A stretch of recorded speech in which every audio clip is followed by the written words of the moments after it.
If you're getting people on sales calls or in meetings and no one is ever questioning your price, or maybe they have no objections as to how much you're charging, then either you're doing one of two things. Either you're mastering sales and you probably should be teaching it, or you may actually be undercharging.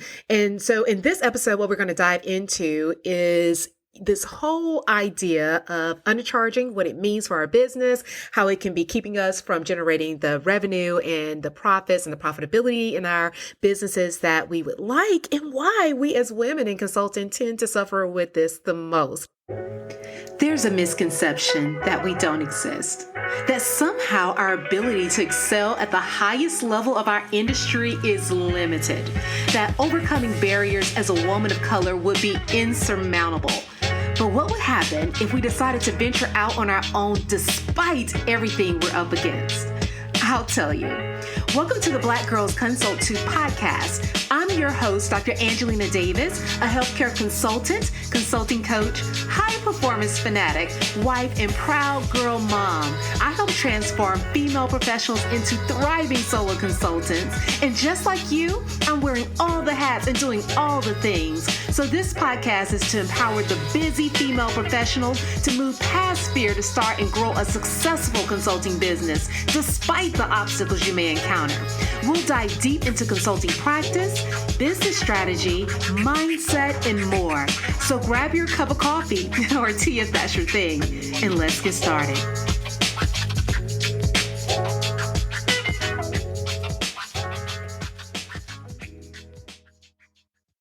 So if you are just now tuning in to this podcast, my name is Dr. Angelina Davis, and I am your host.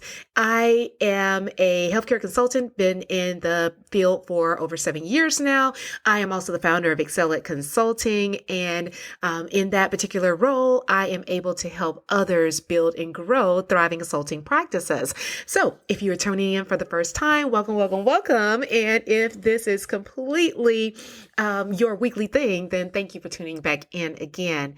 So, as women, we are actually notorious for undercharging. We really are. Now, I am not one who believes in really raising your rates just for any reason. So I know that we hear that all the time. You need to raise your rates. You need to charge what you're worth.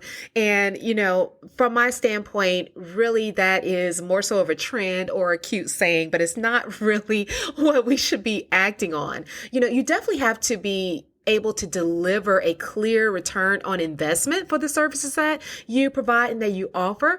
But really, in all honesty, we as women typically only charge a fraction of what our male counterparts would charge. And, this is for the exact same services, or oftentimes I would venture to say actually better and more comprehensive services at times. And so, we are definitely not asking for what we really could be demanding in our industry. And one of the ways that this typically shows up is it can show up and manifest as near burnout or, exhaustion, or maybe even lagging financial goals, because it's all stemming from the fact that we have a boatload of client work with just a quarter of the pay.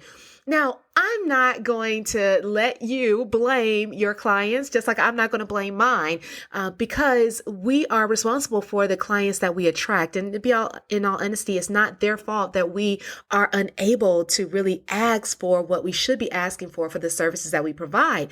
What I've actually noticed over time is that it has little to do with clients that we are attracting, although we can be attracting the wrong clients for the services that we offer.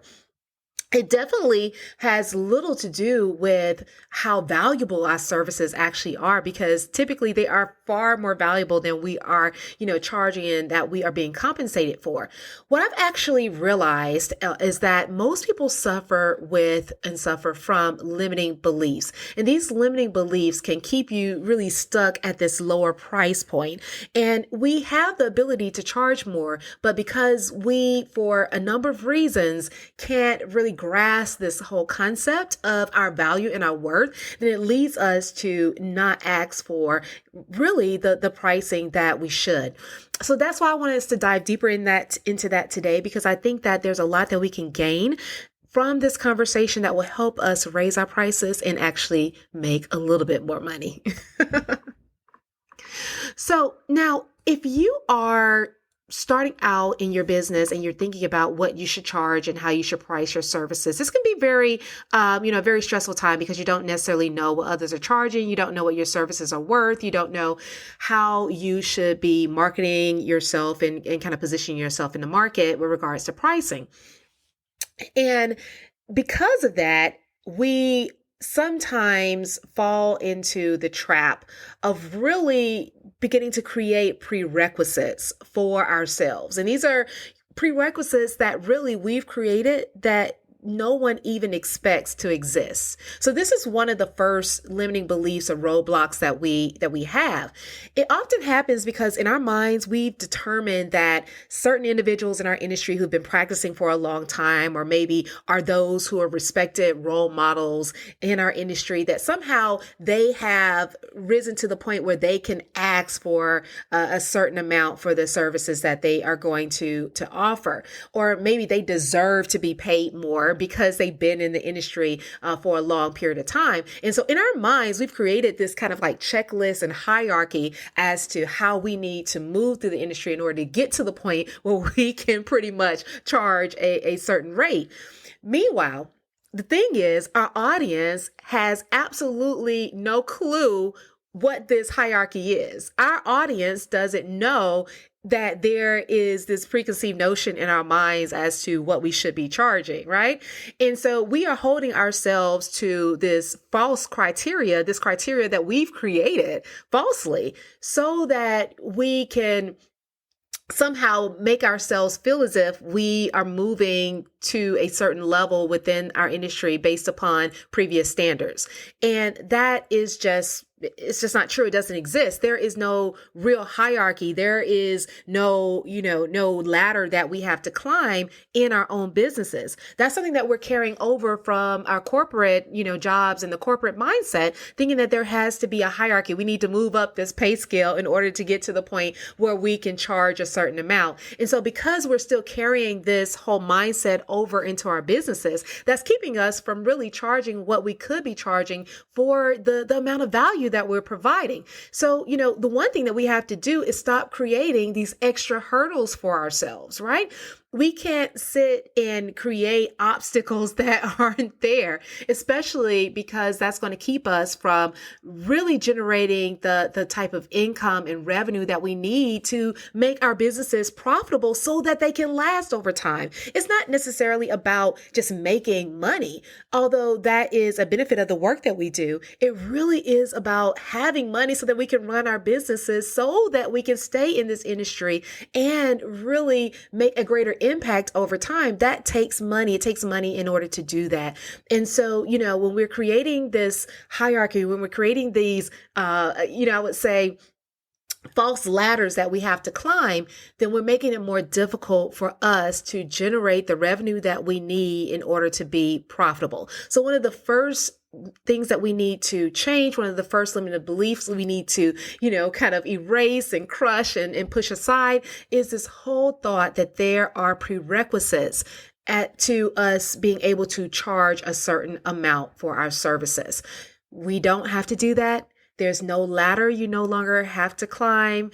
There is the ability for you to generate the income that you want to generate in your business right now, and you don't need the okay in order to do that. So that's the first thing. Get rid of those obstacles that you're creating for yourself, because trust me, no one is going through that checklist for you. Now, the second thing is that we often undervalue what we have to offer. And that's because we are used to doing the work. We can do it swiftly. We can, get to the outcome with little obstacles in the way. We know how to navigate our journey. We are used to really producing results.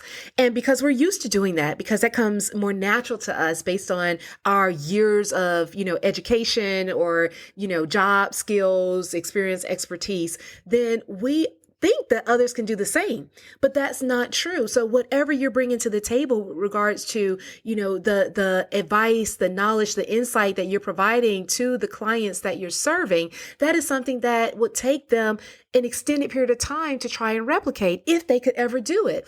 And so because you don't recognize your full value, how you're able to impact their lives or impact their business and help them to grow and help them to reach their goals, then you are going to definitely have difficulty charging more for your services, because in your mind, you're thinking that it's little or nothing to do, that it's something that everyone can offer. But that's where the value of really sharing your unique perspective really comes into play, because when you are providing insight that only you can provide, meaning that if they go to another consultant for help in your industry, they're not going to get the same advice. They're not going to get your frameworks. They're not going to get your formula. They're not going to get your years of experience. They're not going to get those things because you hold that. You're the key to that. You're the key to that change into, their growth, into them reaching a new level.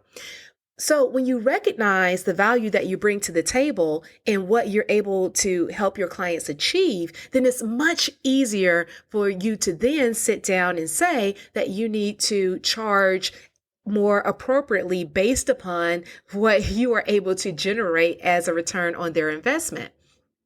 So that is going to be key moving forward, is to truly get to the point where you are valuing your service to the same degree that the clients that are seeking your help are valuing your help, right?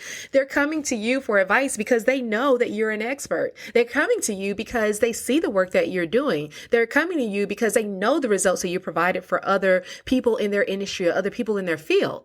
And so they recognize your value. The problem is that you just don't recognize the value that you actually offer yourself. And so because of that, it leads you to cut your costs, thinking that people will not pay for your services or that they can't pay for your services. Look, I tell people all the time, people will pay for anything and everything that they truly desire. If anyone will go out and pay, hundreds of dollars for tennis shoes, trust me, they will pay the money to get the guidance in order to, improve their lives, to make this drastic change in their lives, or to build a business that is going to really transform the legacy that they're able to leave for themselves and their kids, right? They're going to do that because they recognize that it's something that they need. And so we don't need to worry about what people can or cannot do. We don't need to, worry about what others are maybe willing to pay, because whoever finds value in your services will also find value in making the investment. And so that is something that you want to always remember. That's why we're no longer going to undervalue what we have to offer. We're going to recognize that we have immense value, and then we're going to price ourselves appropriately. Now, the third thing, and this comes up often, is that many times when we're thinking about this whole aspect of, pricing our services and really how we should charge, we either don't have a relative comparison, or we're allowing someone else's pricing to dictate how much we're charging. And, I see this often when people have not done a very thorough market assessment or market research. In those particular instances, what happens is that, you don't know the going rate in your industry for the service that you provide. And you need to be able to compare somewhat apples to apples, right? You want to make sure that you're comparing your offer to something that is similar.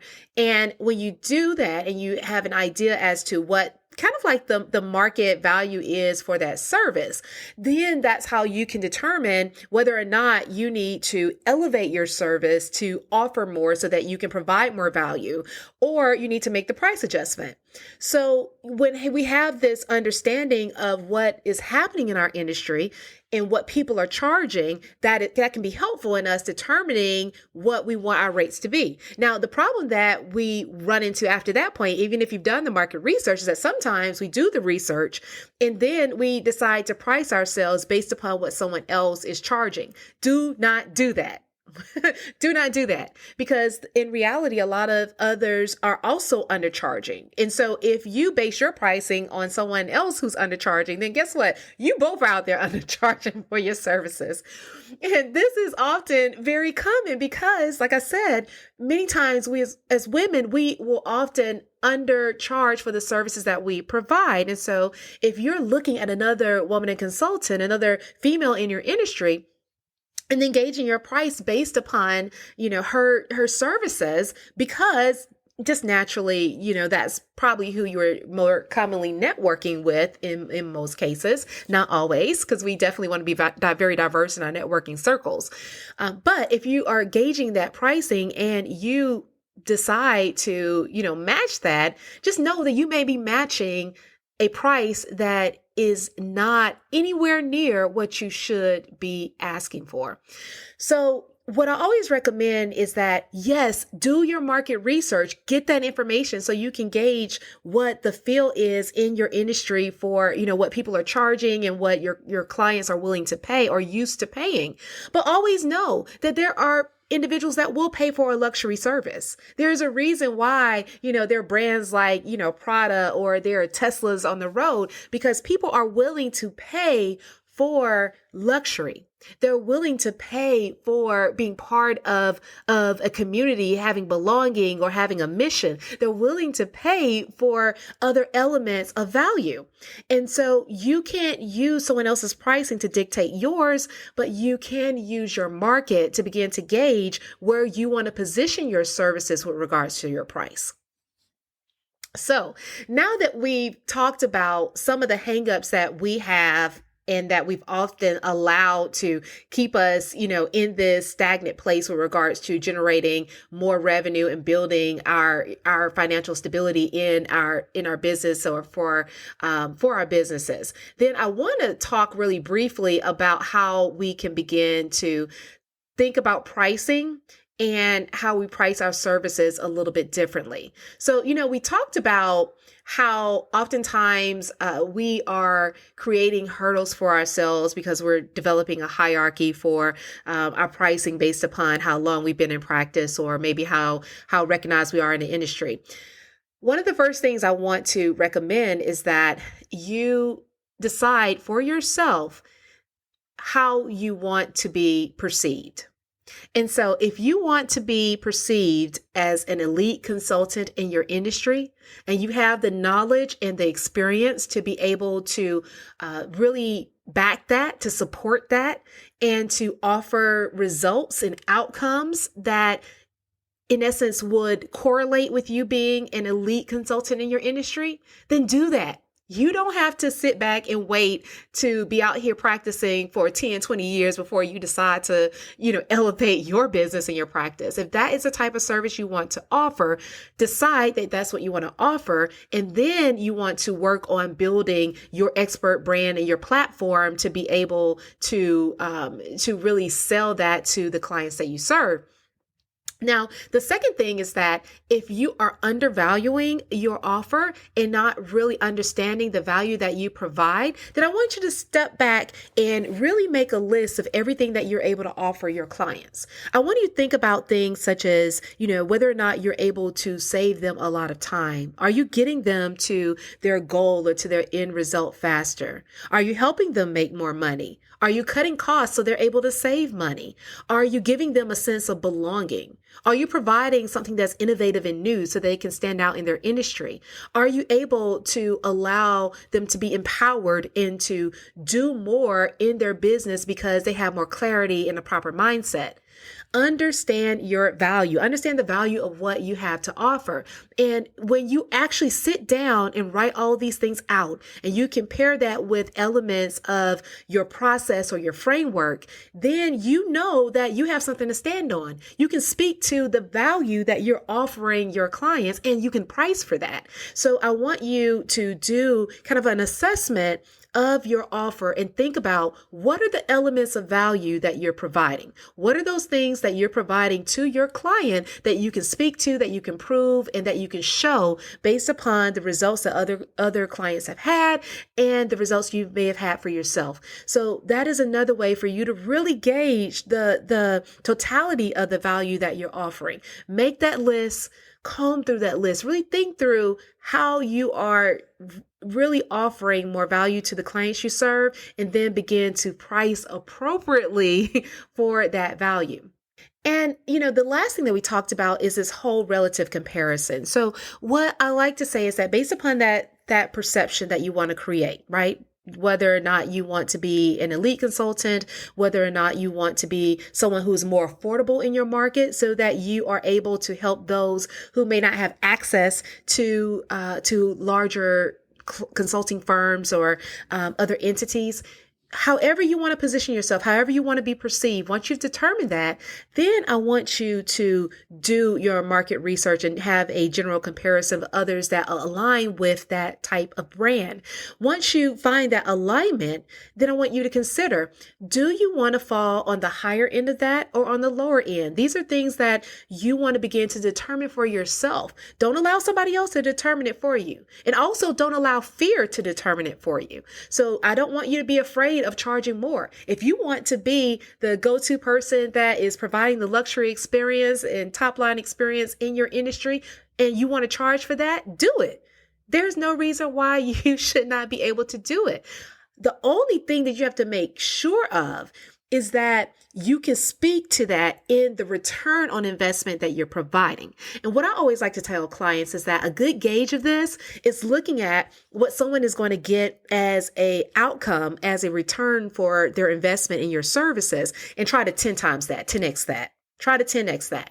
So if someone is able to generate a result that may translate into, something like a $10,000, savings, then maybe you want to charge $1,000 for that particular service or that particular offer because you're going to 10 times or 10x that in the outcome and in the return. And there are ways to even take things that are intangible and give them a more tangible outcome so that you can come up with this clear return on investment that you can speak to. And once you know that in your mind, it's going to be super simple for you to ask for a higher price because now you have a lot of other things to stand on. You're not just shooting in the dark. You're not just coming up with some random number. You're basing that on the return that you're able to provide. You're basing that on the perception that you want to have in your industry. You're also basing that on, the value that you're able to offer and prove, based on what your client is experiencing, what other clients have experienced in the past. So I hope this begins to help you think about pricing differently so that you are not stuck with limiting yourself to a set price for your services that, number one, feels uncomfortable for you because in your mind, in the back of your mind, you should be charging more. People are telling you you should be charging more because either you're over delivering over and over again and they have absolutely no problem paying that rate. You're getting absolutely no pushback. Or you just see the misalignment when you look at others in your industry and you feel as if, hey, they're charging a lot more and I'm only charging a fraction of that, but I know I have tons more to offer. Whenever you find yourself in that position, then it is time to raise your rates. So I hope this conversation has been helpful for you. I hope it helps you think through some of the things that may be limiting you currently and some of the things that you may want to adjust and really use to your advantage so that you can price more appropriately for the awesome services that you provide. All right, guys, until next time, I hope that you have a great week. If you enjoyed this podcast, do not forget to share this with others. If you are able to screenshot it, share it on your social media platform, and definitely leave a review either on Apple Podcasts or rate the podcast on Spotify. I would definitely love it because it helps me get this message out to others. All right, until next time, take care. Thank you for tuning in to the Black Girls Consult 2 podcast. If you enjoyed today's episode, be sure to leave your review on Apple Podcasts, subscribe, and share it with a friend. We're on a mission to increase the success and longevity of women in consulting, and you can help us do that. Also, I love to hear from you, so let's connect at Dr. Angelina Davis on Instagram or LinkedIn. And don't forget to visit excelatconsulting.com for more information to support your consulting journey. Until next time, take care.